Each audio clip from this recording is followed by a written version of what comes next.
6. Rasa bersalah para penjahat. Sebelum saya tertimpa tugas terhormat yang membebani sebagai kepala wihara, dulunya saya sering mengunjungi penjara-penjara di Perth. Saya menyimpan baik-baik catatan mengenai tugas pelayanan di penjara ini karena bisa saya pakai sebagai kredit prestasi seandainya saya sendiri sampai harus di penjara.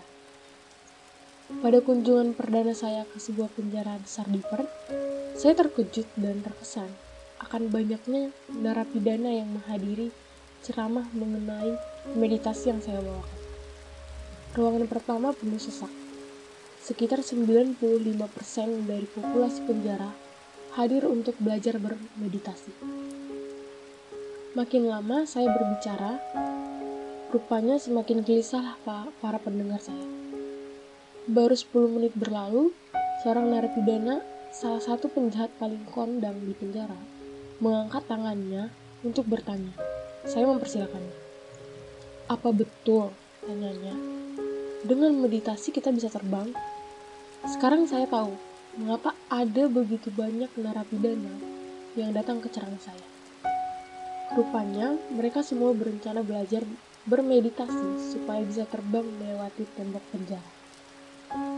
Saya bilang kepada mereka bahwa hal itu tidaklah mustahil, namun itu hanya untuk meditator yang berbakat istimewa saja. Dan itu pun setelah bertahun-tahun latihan. Pada kesempatan berikutnya, saya datang untuk mengajar di penjara itu lagi. Hanya ada 4 orang narapidana yang masih setia mengikuti ceramah saya. Setelah beberapa tahun mengajar di penjara, saya jadi mengenal beberapa penjahat dengan akrab. Salah satu hal yang saya temukan adalah bahwa setiap penjahat merasa bersalah terhadap apa yang telah mereka lakukan. Mereka merasakannya siang dan malam dalam lubuk hati yang terdalam. Mereka hanya memberitahukan hal ini kepada teman-teman dekat saja. Di depan publik, mereka menampilkan wajah sangat khas penjahat. Tetapi, bila mereka bisa mempercayai Anda, ketika mereka menganggap Anda sebagai pembimbing spiritual mereka, meskipun untuk sejenak saja, mereka akan membuka diri dan mengungkapkan rasa bersalah yang menyedihkan. Saya sering membantu mereka melalui cerita mengenai anak-anak kelas B. 7. Anak-anak kelas B. Beberapa tahun yang lalu, sebuah percobaan di bidang pendidikan diadakan secara rahasia di sebuah sekolah di Inggris. Sekolah itu memiliki 2 kelas untuk setiap kelompok anak-anak yang berusia sepantar. Pada akhir tahun ajaran, diadakan sebuah ujian dalam rangka memilih anak-anak untuk kelas pada tahun berikutnya. Bagaimanapun, hasil ujian itu tak pernah diumumkan. Dalam kerahasiaan, hanya kepala sekolah dan para pakar psikologi yang mengetahui kenyataannya. Anak-anak yang mendapat peringkat pertama ditempatkan pada kelas yang sama dengan anak-anak yang mendapatkan peringkat 4 dan 5, 8 dan 9, 12 dan 13, dan selanjutnya. Sementara, anak-anak yang mendapat peringkat 2 dan 3 pada ujian tersebut ditempatkan pada kelas yang sama dengan anak-anak yang mendapatkan peringkat 6 dan 7, 10 dan 11, dan selanjutnya. Dengan kata lain, berdasarkan kinerja selama ujian, anak-anak dibagi rata menjadi dua kelas. Para guru pun diseleksi berdasarkan kesetaraan kemampuan.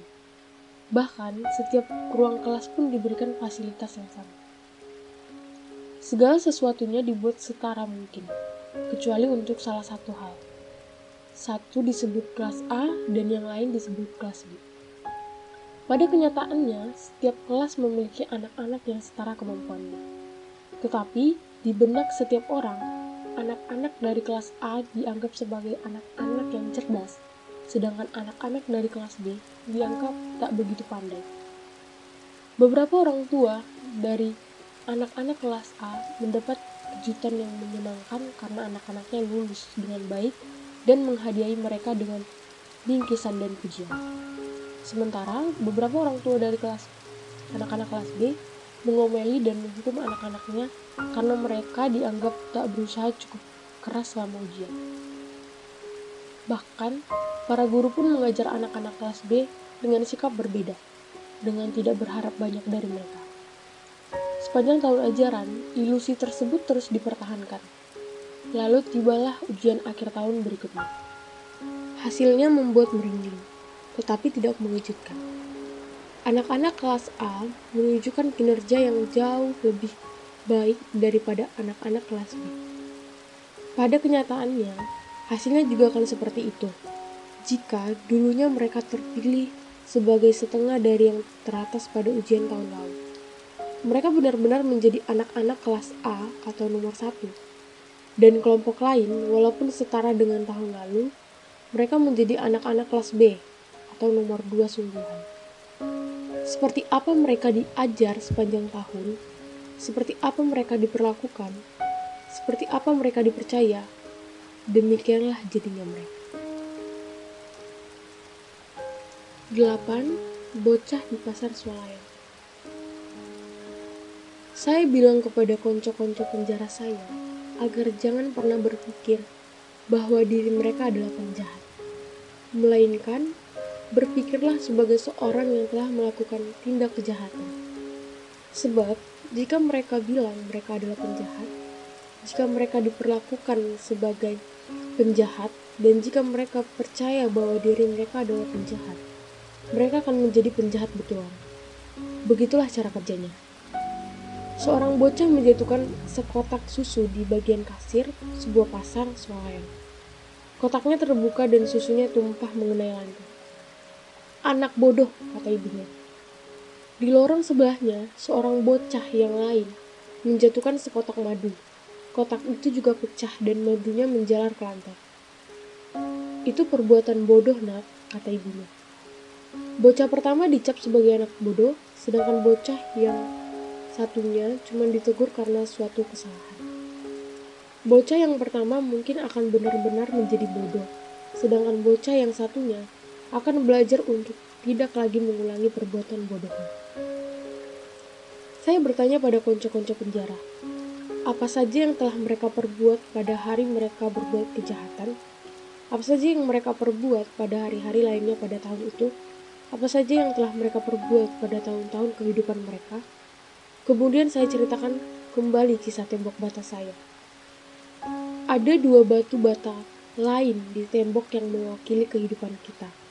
Terlepas dari kejahatan yang pernah kita berbuat, pada kenyataannya selalu ada banyak batu bata yang bagus. Jauh lebih banyak daripada yang jelek. Nah, apakah Anda sebuah tembok jelek yang pantas dihancurkan? Atau sebuah tembok yang bagus dengan sepasang batu bata jelek seperti kebanyakan kita? Beberapa bulan setelah saya menjadi kepala wihara dan tidak lagi mengunjungi penjara, saya menerima sebuah telepon pribadi dari seorang petugas penjara. Dia meminta saya untuk kembali mengunjungi penjara. Dia memberikan ucapan selamat yang akan selalu saya hargai. Dia bilang bahwa konco-konco penjara saya, murid saya, setelah mereka menyelesaikan masa hukumannya, tak pernah balik lagi ke penjara.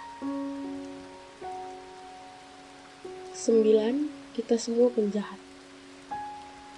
Pada kisah sebelum ini, saya bercerita mengenai orang-orang yang bekerja bersama saya di penjara. Tetapi, pesannya berlaku juga bagi siapapun yang mendekam dalam penjara rasa bersalah.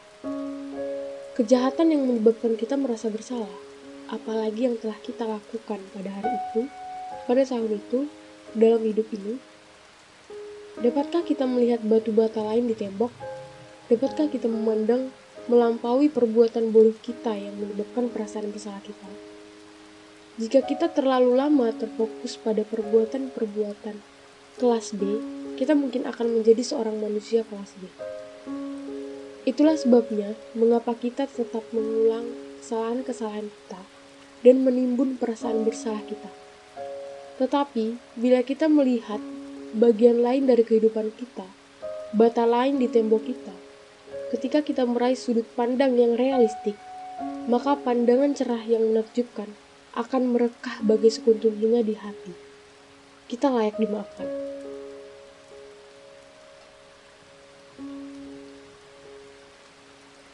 Sepuluh, biarkan rasa bersalah berlalu selamanya.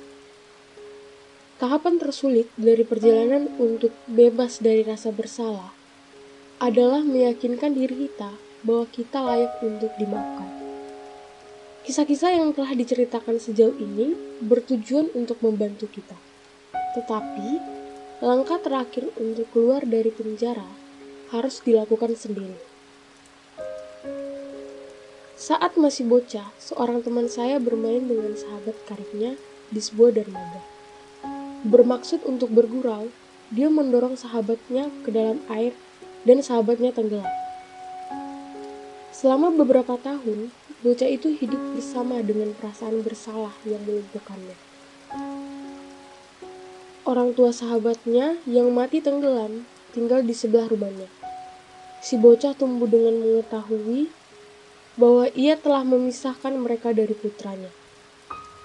Lalu, pada suatu pagi, seperti yang diceritakannya kepada saya, dia menyadari bahwa dia tidak perlu terpenjara lagi oleh rasa bersalahnya. Dia melangkah keluar dari penjaranya sendiri, menyongsong udara hangat kebebasan.